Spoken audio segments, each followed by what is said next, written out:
Welcome to Beyond the Pod, presented by SodaStick.com. Brunette, he moves, Brunette back in, he scores! Minnesota has upset the Colorado Avalanche! Andrew Brunette, the game-winning goal! Here are your hosts, the second greatest scorer in Gopher hockey history, Pat Micheletti, and the second greatest hockey analyst on this podcast, Brandon Mileski. Hello, welcome to another episode of Beyond the Pod. As always, it's brought to you by SodaStick.com. I'm Brandon Mileski, former Golden Gopher great. Pat Micheletti with me as always. Hi, Pat. Good morning, Brandon. Good to see you. We are guestless today. I figured we would chat a lot of Minnesota Wild with training camp opening literally as we are recording this podcast. They are on the ice for their first training camp practice for the 2022-2023 season. In a little bit, we will finish off our Vision for the Division installment where we talk about the defending Stanley Cup champion Colorado Avalanche. But let's talk about training camp for your Minnesota Wild. What are your expectations? What are you looking for in this camp? Well, it's interesting because we kind of knew what the roster was going to be like a year ago, and we kind of know it this year, but there are some open spots. And I think the competition in camp will be really it'll be a tough camp for some of the guys that are going to be really fighting for an opportunity. And now is that time. So I think it's going to be a competitive camp.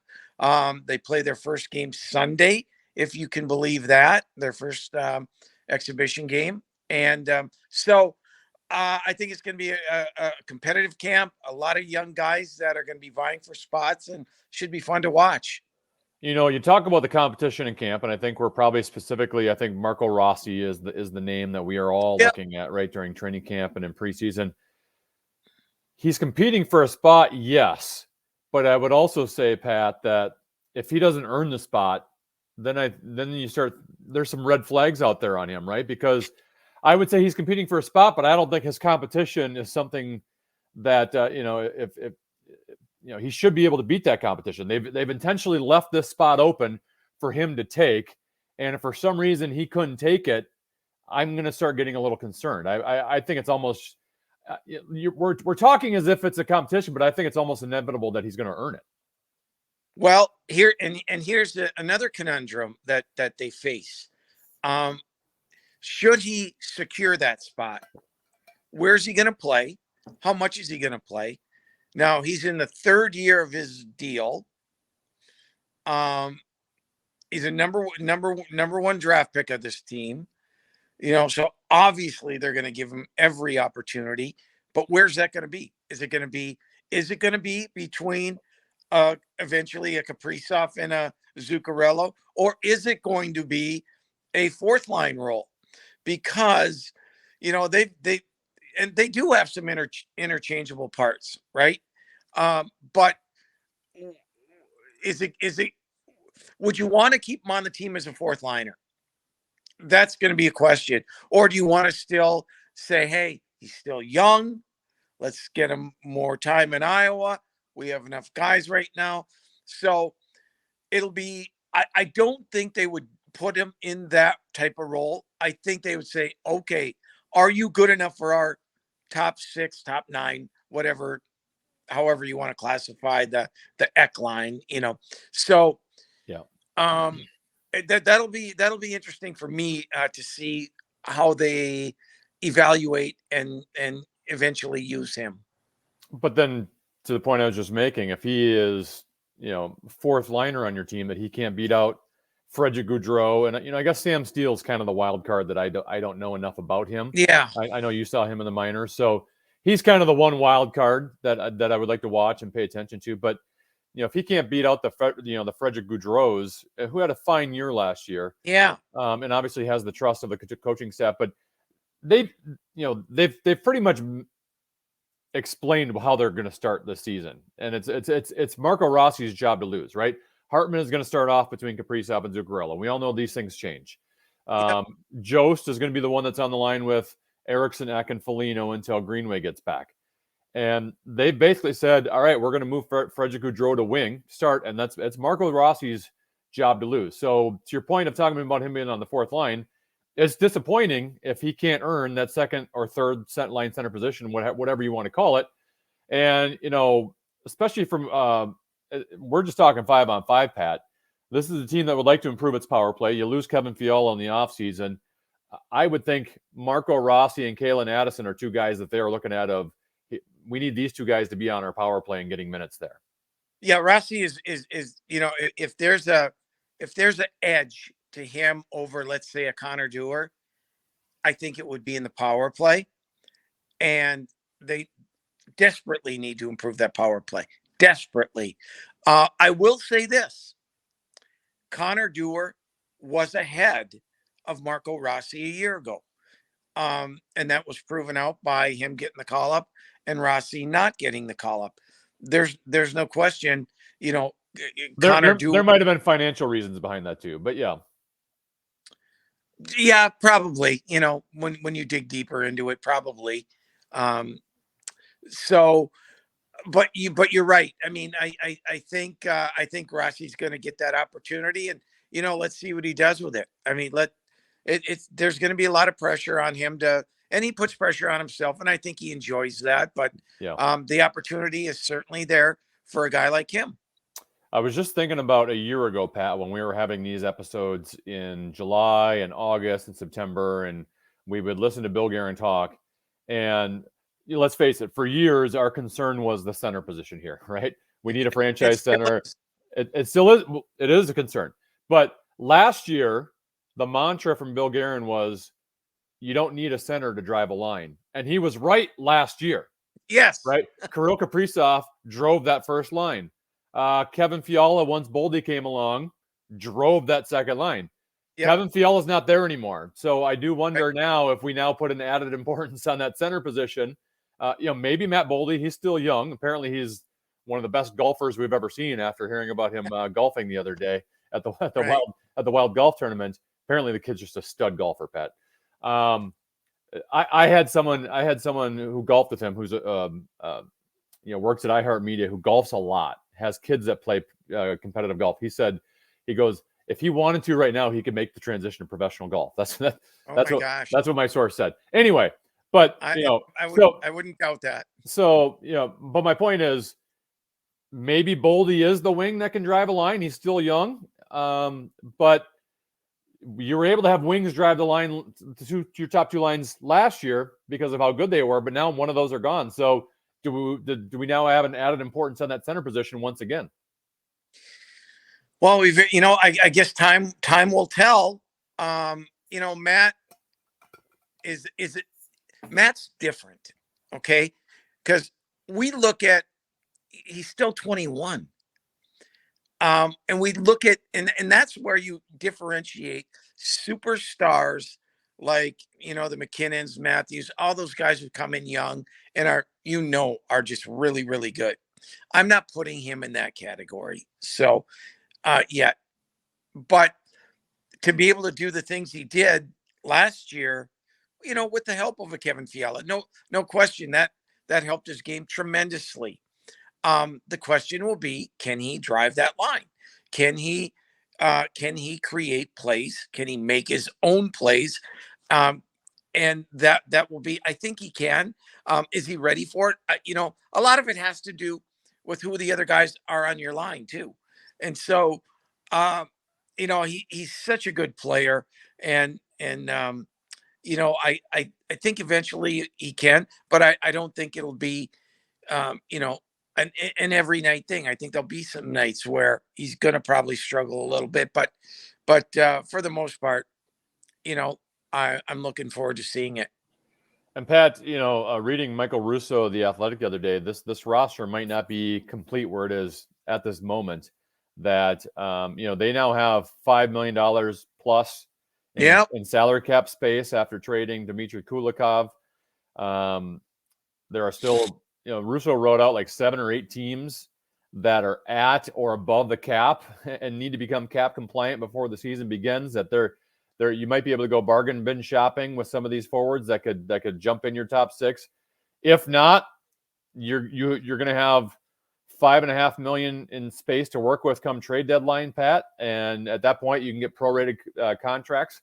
Yes. So, and I think there are many teams that might be in that, like Colorado, who we're going to talk about in a little bit, with their goaltending, right? If they don't have confidence in their goaltending, they might have to go out and get a goaltender before the trade deadline. But, the Wild, at least for the first time, at least in a long time, have a little bit of cap wiggle room to work with, at least for one season, and could make a move before the season, or still have enough space to be able to do something come trade deadline if they're a competitive team. Well, I was reading the other day, and I know Minnesota has a plethora of young D in the system that are coming, but there's one guy that might be available, still wants to get dealt from the Arizona Coyotes, and Jacob Chychrun, with a really, really friendly contract, wants to get dealt. I don't know if Minnesota would be interested in him. I certainly, I don't think you can ever have enough solid defensemen in your system. But there's a name to keep an eye on. But you're right. Now he's got 5.7. We didn't think we'd have any money at all to spend. And it just comes down to, are the doers, Duhaimes, Mitchell Chaffee, Marco Rossi, Matt Boldy, are these guys going to be able to provide that depth that you need and the scoring that you need? Because ultimately, Brandon, when you size up this team, and you size up really any team, and we're going to get to Colorado here in a little bit, but you look at it, and I was thinking about this the other day. If your core players play a majority of the game, power play, penalty kill, 5-on-5, 4-on-4, 3-on-3. So who are we talking there, right? We're talking our core players of Eck and Zuccarello and Kaprizov and Hartman. And so you have about 5 or 6, 7 guys that play the majority of the time. So what are you looking for with the rest of your players? Your fourth liners, your maybe parts of your third line. You're looking for them to be able to chip in, to be plus players, to not cost you games, and to win you games once in a while. That's how you're gonna. That's to me how you make the playoffs, and then when we're talking championships, you look at the Colorado Avalanche roster, and that's how you win championships, because you're deep from A to Z. So it's really going to be important for some of these guys who are getting that opportunity to really do the job. You went a long way there. So I wanted to get back to your original point at the beginning because I also had the same thought process when Jacob Chychrun was chatting to the media the other day. Now, clearly Arizona wants a lot for him. So it might get to the point where it's just too expensive. But I was thinking, how could we get Chychrun here? You mentioned all the defensive prospects the Wild have. At some point, you got to use these. They're not all going to be on the team. No. You can afford to give one up as trade bait to bring in and help you in some other way. Also, Arizona is a team that is very capable of taking on salary. Yes. They have plenty of cap space. So, we've been trying to unload Matt Dumba. I was trying to think of a way of, Chychrun for Dumba and one of our defenseman prospects. And you probably got to give up a lot more than that as well. Maybe a first round pick. But Chychrun's a guy that's still young. Has a salary that's still very favorable for the next 3 years, something like that, like $4.6 million in that range. Could help your power play out. I would have a lot of interest in him. Yeah, no doubt. Because and then you pair him with a guy like Brock Faber. Brock Faber will be in the lineup come March or April, whenever their season is completed. And I'm going to go back to Faber again, because that deal, Brock Faber is going to be, and I think you made the comparison of a Ryan Suter type, and I think that's dead on. He's a right-handed Ryan Suter, but a better skater. Or I don't want to say better skater, because Suter's not a bad skater. Suter was an efficient skater. He's efficient. He's just not, he doesn't have that burst where Yeah. Faber does have that burst. And I just think the kid is going to be here for 10 years, and a guy is going to log 25 minutes a night and really be solid. So I go back to him because I think people are a little that's all we got for Fiala, but I think people are going to really enjoy Brock Faber when he joins the team. Let's talk about that blue line that's currently in the NHL, because it appears as if they're going to switch up the defensive pairs a little bit. That Spurgeon and Brodin are going to be together. Middleton and Dumba are going to be together. Rationale being, Spurgeon and Brodin, we're playing, fast lines. We can have those two together. I have a couple thoughts on this. One, I liked Middleton last year when he came over. I thought he was a very good player, and happy that the Wild signed him to an extension. But if there was a flaw in his game, if there was a weakness in his game, he didn't have the best foot speed moving backwards. And when you're going up against top lines, like he was a lot with Spurgeon, when you play what you have in your division, the McKinnons of the world, he can get exposed there. Yep. So I get that. But my other concern is, can Middleton carry a Matt Dumba? Matt Dumba's gotten much better defensively than where he was 5-6 years ago. But I also think that it helps having Jonas Brodin as your defensive partner. And I like Middleton, but it's a downgrade to go from Brodin to Middleton. So I'm wondering how Dumba would be affected by that. I think it's going to be a very quick experiment, period, and stop. I agree with you. I think, and listen, you just laid it out. Matt Dumba needs Jonas Brodin because he can recover.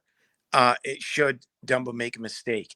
Secondly, Middleton, he gives Spurgeon more room. He's a bigger guy.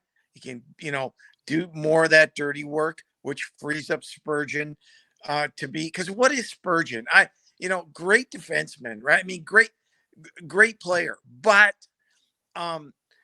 should we be getting more offense out of Spurgeon? I don't know. That question has been brought up. He's an $8 million guy. He's like 32 years old now. So if the offense hasn't come out now, Matt Zuccarello is probably not going to, right? It's that's going to probably be not what it is. He is what he is. He's a good player. Yep. And so, but their chemistry, I thought was terrific. I thought Spurgeon really played well when they were when he was paired with Middleton. So I think it may be a training camp thing, and they'll try it, and then like last year they moved Eck with Kaprizov and Zuccarello, and that lasted a whole 2 games, and they went back to what we thought it was going to be from the get-go. So, I guess and that's what training camp is for. You try new things and see if it works. The bottom pair will be interesting, Pat, because as I mentioned, Kulikov traded. For now, who is the bottom pair? Yeah. John Merrill is hurt to begin the season. So you have 3 guys. You've got Alex Galagowski. You have Kalyn Addison. Yep. And you have Andre Schuster. And an interesting dynamic, right? Because Addison's the guy that he needs to be on your power play if he's going to be in that third pairing, and he needs to be getting a ton of minutes there. Let's face it, this penalty kill was awful last year and was a big reason they struggled against the St. Louis Blues in the postseason. And Andre Schuster has played 150 so NHL games. Apparently, he's a big guy. I think he's 6'8", 6'7". It's supposed to be a penalty killing expert, and I think on this team that can get you some minutes.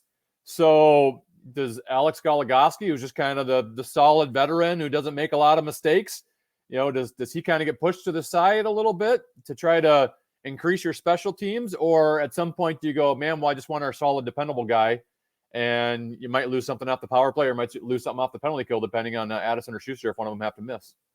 I think Alex Galagowski at this stage of his career knows what he is. And I think he's accepted who he is, that he can't play big minutes every night anymore. And I think I'm guessing they went to him and said, here's what your role is going to look like. Are you okay with that? And he probably said, yeah, I am. And now that doesn't take away his competitiveness. That doesn't take away that he wants to be in the lineup every night. But I think he understands that rest is going to be good for him, and that he'll be that guy I think you'll see, depending on the matchup of who they're playing, I think you'll see a rotation with him and Schuster and maybe Merrill. I think they're going to give Addison, you can't put Addison in and play him one game, take him out another game. They have to give him a 10, 15 game stretch where he's on that last pairing. He's on the power play, one of them, and he's running one of them, and let's see what we have here, because you need consistent minutes, you need consistent repetition, especially on the power play. So it would do them no good to have him be that guy that's in and out and in and out, unless he's lost his job. So that's how I see it playing out. But, again, training camp will decide most of that. I'm with you. We're going to talk about vision for the division next. But first, I want to tell our listeners and our viewers about sodastick.com. Go to sodastick.com to get your original Minnesota sports-inspired goods. If you haven't seen this stuff yet, you got to check it out. They just released a Fighting Saints hat that is absolutely fire. All their apparel is screen printed here in Minnesota on super soft, super comfy shirts. You will love it. We're going to hook you up with 15% off your next order. So use the code KFAN for 15% off. That is sodastick.com, original Minnesota sports-inspired goods. Use the code KFAN for 15% off. It's time for our final installment, Pat, of Vision for the Division. This week, we are discussing the Colorado Avalanche. They are the defending Stanley Cup champions. Obviously, some changes had to be made based off of their salary cap in the offseason, Pat. Nathan MacKinnon just got paid this week. He's now the highest paid player in the National Hockey League. So some changes. They're not going to be the same team, but that being said, you get two of the top 5 players in the league on the same team, you're going to be a cup contender every year. You might call me crazy. Uh-oh. But I think they might be better this year. Wow. I do. Alex Newhook will be in that center position on the second line. He is an absolute stud. Teammate of Matt Boldy at Boston College. Didn't play a ton last year. Was kind of, they had him down in the minors for a little bit, brought him up, and then he played a bigger role in the playoffs. But he's ultra talented. A guy that you and I talked about that we thought would be a good fit here ends up signing with Colorado, and that's Evan Rodriguez. 19 goals a year ago. He's, a 19-goal scorer on your third line. He had 40 some odd points. Tenacious worker. I think they upgraded there in their depth, and they got him cheap too. And they got him cheap, and they just signed Alex Galchenyuk, who was a line mate of Matt Boldy and Ryan Hartman on the U.S. national team. You never know. He's very, very talented, but decides when he wants to play. He's not even listed in their top 4 lines. He's there on a PTO, but you never know. And then, I see Ben Myers listed on their 4th line. Then you look at their D, and with Bo Byram and Makar, and they're loaded. They have a new goaltender. This goaltender might be better or more trustworthy than Darcy Kemper was in Gorgiev, who they signed on the cheap from the New York Rangers. So Joe Sakic does yeoman's work in Colorado. They are absolutely the odds-on favorite to win again. As I mentioned, Nathan MacKinnon signed an 8-year extension this week, making him the highest-paid player in the NHL. He'll be making $12.6 million a year over the next 8 years. That starts next year. Now, right. It's scary for Wild fans knowing you got to go up against MacKinnon and Makar for the foreseeable future for the rest of their Colorado Avalanche career. Yep. The good news, though, Pat, is at least they are now taking the proper salary cap chunk that they deserve, right? I mean, MacKinnon was one of the best players in the league, making $6.5 million.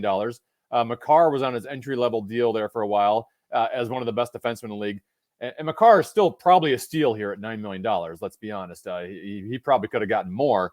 That being said, the two of them are now taking $21.6 million of the cap as opposed to, whatever Makar was making on top of McKinnon 6.5.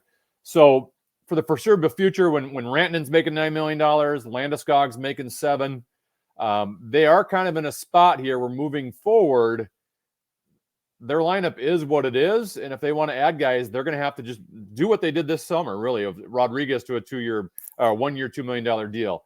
Helm and Cogliano both signed 1 year deals worth a little over $1 million. And I like both of those players as bottom six players. But that kind of moving forward, they're kind of going to have to go a little bit of the cheap route with their any additions. But frankly, it's also a spot where people they'll go to and play for cheap, knowing you got a chance to win the cup. Well, here's the deal. And again, this may sound a little crazy, but Bill Guerin and the staff, they look at these things. Where's the team at? Where are they going to be? What is their situation? And part of me thinks, you know what?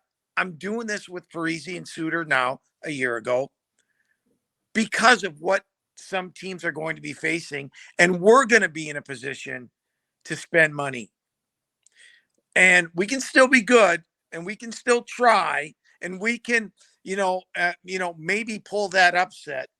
But in reality, because if you look at Colorado and how they were built and how they got to winning a Stanley Cup, it took them 5 years.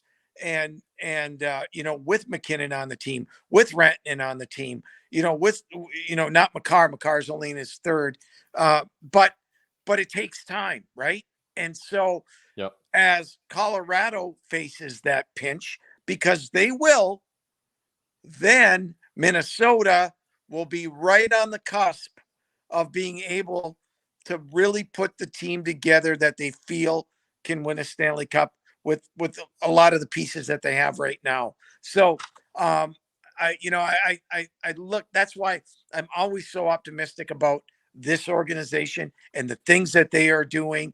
I think their plan is in place and so it'll be fun to watch. All right, let's talk about who Colorado did lose this offseason. Nazem Kadri, who, let's face it, Pat, I've always been a little bit of a Nazem Kadri hater on this podcast. Sure. You've always been for him. He proved me wrong this last year. 87 points. He also performed in the postseason until he got hurt there in the final. But 15 points in 16 games. Andre Burakovsky, 61 points this year. He moves on to Seattle.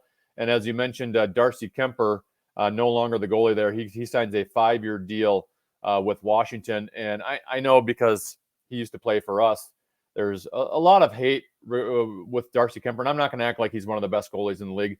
No. But he had a decent year last year. He had a .921 save percentage, 2.54 goals against average. I get that he has a lot in front of him to work with, and not all goalies have that. But you mentioned that they acquired the goaltender from the Rangers, Georgiev, and they got him for cheap, and they didn't have to pay a lot of money for him. But he is 26 years old. He's never been the guy. He's still a little unproven. He hasn't put up big numbers, so there's no guarantee that he's going to be able to match Kemper or outperform Kemper. Ultimately, it to win a Stanley Cup, it does fall on the goaltender. Kemper was not great, but he was good enough to there were some leaky ones, but the team was great. The team was great. Yeah. So I think when they looked at it, they thought, you know what? Georgiev's playing behind the best goalie in the world right now, and Shesterkin. Well, we can, there's a couple others there, but let's give this guy a crack. And it'll be that will be there. If there was one question mark for Colorado, it would be their goaltending. Just because he's a new guy who, what you just mentioned, hasn't proved himself per se, hasn't been the guy, but now he's going to get that chance. But you know what? I think, if I'm a betting man, I think he'll be fine with the team he has in front of him. We've always viewed Colorado over the last decade as just kind of an offensive juggernaut, and they would struggle defensively. That's changed, Pat. They became a complete team last year. Obviously, once Cale Makar comes along, that's a big difference maker. But you mentioned Bo Byram. They signed Josh Manson, who they had traded for in the middle of the season before the deadline. They just extended him to a 4-year deal. Kind of brings a little bit more of a sandpaper edge compared to the young, smaller, skilled players they have. I do wonder, Eric Johnson has 1 year left on his contract, and he's making $6 million. I have to imagine this is his last year. Well, I should say it's always possible. Well, I should say it's always possible he'll stay to take less money, right? But I imagine a scenario which a team that has spent so much money on McKinnon and Makar and Rantanen and Landeskog and extending to Shushkin that with the other defensemen they have there, I have a hard time believing Eric Johnson's going to be there long term, especially at what he's making. His body's been through a lot. He's played 15 years in the league. And listen, they probably win the cup the year previous had he been in the lineup. He was missed most of the year with concussion problems. And he came back last year and just, just him being around and being in that locker room and providing some grit and he's had a really solid career. And you're right. I mean, he may play this year and just decide to retire or take less money. And, he won his cup, but he's a valuable part of that organization. No question. You already mentioned one of them, 2 former Gophers also on the team, kind of battling for a roster spot. Ben Myers, who picked the Colorado Avalanche over the Minnesota Wild last year when he was a college free agent, and Sampo Ranta, who a guy that has size, can skate for a guy with size, doesn't have a point in his 10 NHL games. He don't know if he'll be a full-time NHLer, but 2 former Gophers that are in the mix there in training camp. He made the team out of camp last year, and which shocked a lot of people. Again, all the tools, everything that you just mentioned. I saw him did a game in Iowa where he was with the Colorado Eagles when he was sent down, and it seemed like he reverted back to when he first came into the University of Minnesota. Kept everything on the perimeter, didn't take it hard to the net with that big body of his, and simple things like that keep preventing him from sticking in the National Hockey League. He has to do that, and he has the ability to.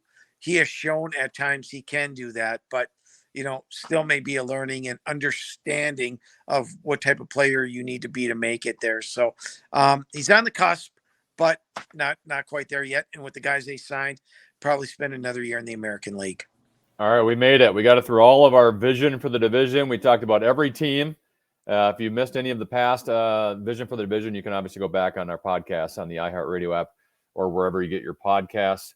We'll save our division predictions and rankings for a future episode before the season begins. One last topic before we get to stick taps to finish out the show, Pat.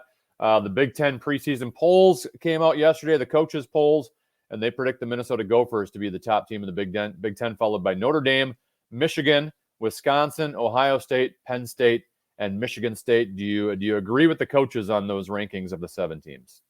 Well, I would put Notre Dame ahead of Minnesota to start. Really? I would, because they have more. They're a little bit more experienced. Minnesota got put at number 1, and they very well be the number 1 team in the country, but a lot of it's on hype. A lot of it's on the guys that are new coming in that were drafted extremely high, and for that, you know what, they probably deserve to be there.